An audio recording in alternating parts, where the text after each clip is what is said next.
Tekrar Malatya'mıza da geçmiş olsun ve başsağlığı dileklerimizi ileterek sözlerimize başlamak istiyoruz. Cumamız mübarek olsun. Cenab-ı Allah hepimizin yardımcısı olsun. Kararlarımızı ferasetli eylesin. Bu sabah 9 itibariyle Adalet Bakanımız, Kültür ve Turizm Bakanımız, Çevre Bakanımız ve burada bulunan hem valilerimiz, milletvekili arkadaşlarımız, belediye başkanlarımız, sivil toplum örgütleri hep birlikte geldiğimiz noktayı tekrar bir değerlendirdik.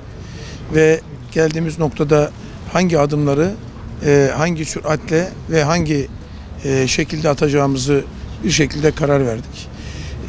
Bir taraftan özellikle geçici barınma merkezlerinde ne yapacağımıza, nasıl yapacağımıza, ardından konteyner merkezlerimizin altyapısına, ardından da Sayın Bakanımızın burada yaptığı etüt çalışmalarıyla birlikte altyapıların nasıl olacağını ve yeni konutların sürecinin nasıl olabileceğine yönelik adımları hep birlikte değerlendirmiş olduk. Enkaz çalışmalarını konuştuk. Buradan kamuoyuna özellikle milletimize, Malatyalı hemşehrilerimize ve deprem bölgesindeki bütün vatandaşlarımıza ifade etmek istiyorum. Yaklaşık şu ana kadar sadece 600 bin üzerinde bağımsız konutun hem acil yıkılacak, hem yıkılmış hem de ağır hasarlı konutun enkazının kaldırılması süreci var. Bu süreç bile başlı başına bundan önceki yaşadıklarımızın kat be kat üstünde ve önemli bir zaman dilimi alabilecek bir süreçtir. Bunları eş anlı bir şekilde gerçekleştireceğiz. Burada bir duyuruyu daha tekrar yapmak istiyorum. Özellikle ağır hasarlı binalardan ve hasarlı tüm binalardan kaçınılması gerekir.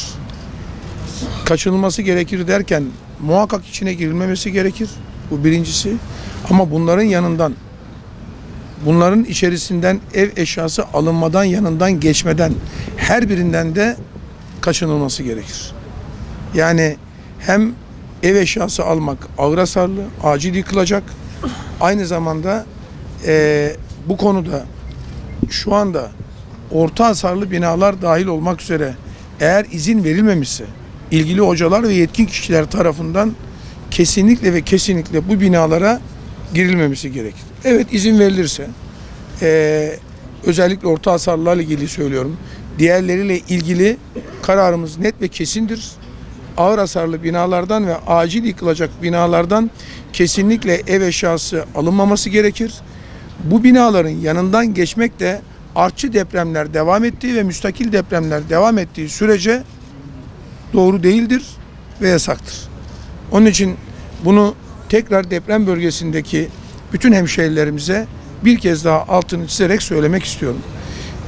Bir bilgiyi daha şöyle paylaşıp sözümü tamamlayacağım bugünle alakalı. Bu depremde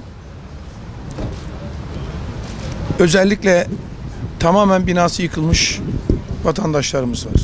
Evi yıkılmış. Şu anda acil yıkılacak statüsünde olanlar var.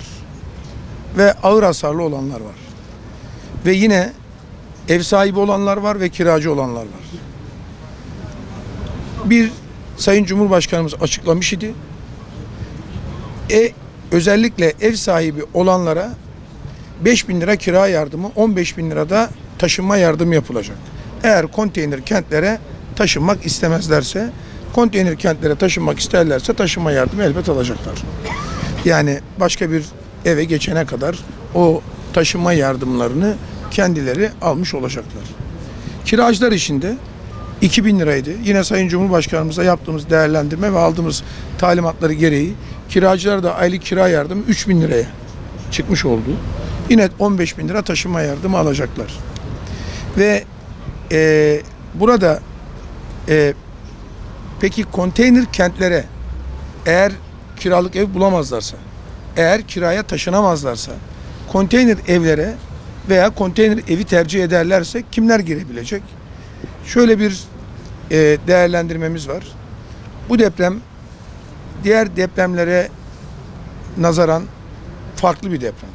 Etkisi itibariyle de, büyüklüğü itibariyle de, ölçüsü itibariyle de, oluşturduğu hasar itibariyle de, yaygınlığı itibariyle de. Onun için kendine ait bu depremin ortaya koyduğumuz bir takım kararların da şartları söz konusu. Ve burada onun için kiracılara ilk kez bir depremde taşınma parasının dışında kira desteği ve kira yardımı yapıldı. Aylık 3.000 lira yapılacak. Yani bir taşındıkları zaman konteynerlere taşınmazlarsa, bir kiraya taşınırlarsa. İkinci olarak da bundan önce kiracılar konteyner kentlerde barınma, geçici barınma merkezi olarak çok istisnai durumlar olmazsa kiracılar konteyner kentlerde barınmıyorlardı. Oysa şimdi ev sahipleri, yani kişinin bir evi varsa ve evi yıkılmışsa, elbette ki konteyner kent istiyorsa orada barınma ihtiyacını giderebilecek. Yani o oraya girecek. İki, kiracı için de benzer bir durum söz konusu. Eğer bir yer bulamamışsa, aynen ev sahibi gibi kira gidebilecek bir nokta bulamamışsa, ona da o hakkı bu süreçte bu depremin kendine ait yaygınlığı ve şartları dolayısıyla sağlıyoruz. Fakat bunların içerisinde öncelikler var. Çok doğal olarak bu öncelikler şunlardır. Birincisi ailesini depremde kaybedenler. Yani öncelik şartı olarak. İkincisi şehit aileleri ve yakınları.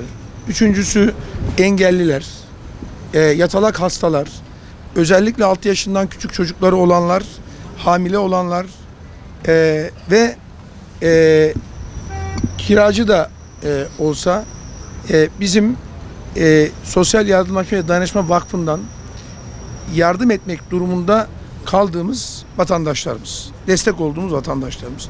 Böyle bir önceliğimiz var. Buradan bu detayları açıkladıktan sonra bir şeyi daha ifade etmek istiyorum. Bizim temel mantığımız şudur. Burada çok büyük bir afet oldu ve burada hiç kimseyi dışarıda bırakmayacak. Kimine kirasıyla, kimine konteyneriyle, kimine diğer süreciyle destek olabileceğimiz, hepsini kuşatabileceğimiz adımları hep beraber atıyoruz, değerlendiriyoruz. Şartları da ona göre oluşturuyoruz. Bunu bir kez daha kamuoyuyla ve özellikle deprem bölgesinde bu depremle yüz yüze kalan, yakınlarını kaybeden, evini kaybeden ve bugün bütün bu şartların her birini yaşayan vatandaşlarımızla bir kez daha paylaşmak istedik. Malatya'daydık. Malatya'ya da bir cümle şunu söylemek isterim. Bundan önce de Malatya'da birçok depremle karşı karşıya kaldık. Arkadaşlarımızla buraya geldik. Malatyalı hemşehrilerimiz şunu bilsinler.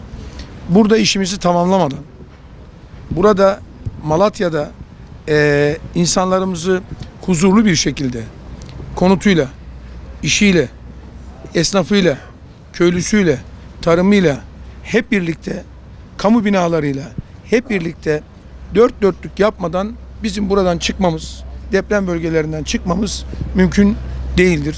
Bugüne kadar karşı karşıya kaldığımız bütün sel, afet, depremlerde her birini yaptık, çıktık. Bugünden sonra da Allah inşallah Cenab-ı Allah yapmayı nasip eder. Cenab-ı Allah zorumuzu kolaylaştırsın. Bu cuma hürmetine direncimizi arttırsın, milletimize bizi mahcup etmesin.